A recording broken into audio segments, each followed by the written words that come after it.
আসসালামু আলাইকুম, কেমন আছেন সবাই? আশা করি সবাই অনেক ভালো আছেন। তোমার এই বড় মুরগিগুলো আল্লাহর রহমতে ডিম দেওয়া ধরেছে। তো সকালে মুরগিগুলোকে খাবার দেওয়া হলো। দেখুন কি অবস্থা, কেমন খাওয়া দাওয়া করতেছে। ঠোঁট কাটার পর অনেক খাদ্য নষ্ট করতেছে তারা। বারবার করে মুছে দিতে হয়, পরিষ্কার করে দিতে হয়। প্রতিদিন মেডিসিন আছে তাদের ঠোঁট শুকানোর জন্য, ভিটামিন সি, অ্যান্টিবায়োটিক।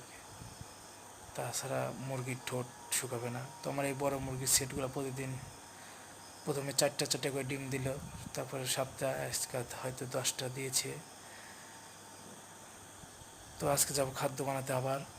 মুরগি খাদ্য পাই শেষের দিকে। তো মেঘলা মেঘলা আকাশ। তো সবাই দোয়া রাখবেন ইনশাল্লাহ। দেখুন মেঘ ধরার কারণে পুকুরে মাছ জেগে উঠেছে আজকে। তো আল্লাহর রহমতে আমরা কেজিতে 14-15টার লাইন পাঙ্গাস চেয়েছিলাম, তো এখন 4টায় চলে এসেছে।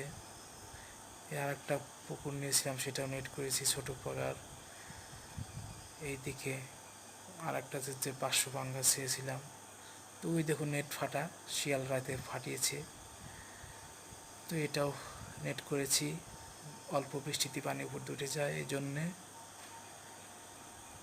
তো শিয়াল প্রচুর খিতাবাই করতেছে। কি করার, ব্যবসা করতে হলে কষ্ট করতেই হবে। কষ্ট না করলে তো ব্যবসা হবে না। তো এদিকে আমার ওই বাগানে পেঁপে, বেগুনের বাগানে মাটি ভেঙে গেছে বৃষ্টির কারণে, নতুন মাটি। তো তরমুজ ধরেছে গাছে, দেখুন একটা গাছ হয়েছে, সেই গাছে তরমুজ, কত সুন্দর তরমুজ ধরেছে একটা।